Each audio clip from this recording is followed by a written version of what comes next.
فاذكروني أذكركم واشكروا لي ولا تكفرون. يا أيها الذين آمنوا استعينوا بالصبر والصلاة إن الله مع الصابرين. ولا تقولوا لمن يقتل في سبيل الله أموات بل أحياء ولكن لا تشعرون.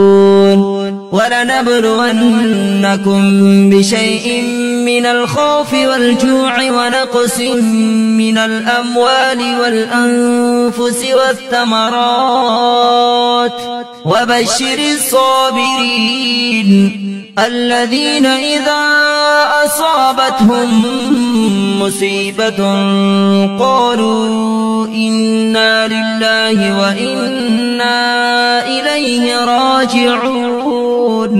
أولئك عليهم صلوات من ربهم ورحمة وأولئك هم المهتدون. إن الصفا والمروة من شعائر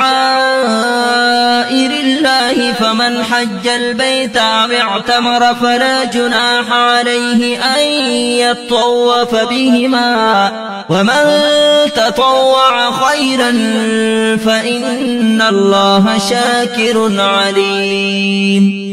إن الذين يكتمون ما أنزلنا من البينات والهدى من بعد ما بيناه للناس في الكتاب أولئك يلعنهم الله ويلعنهم اللاعنون إلا الذين تابوا وأصلحوا وبينوا فأولئك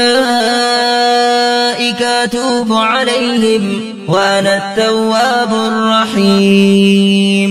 إن الذين كفروا وماتوا وهم كفار أولئك عليهم لعنة الله والملائكة والناس أجمعين خالدين فيها لا يخفف عنهم العذاب ولا هم ينظرون.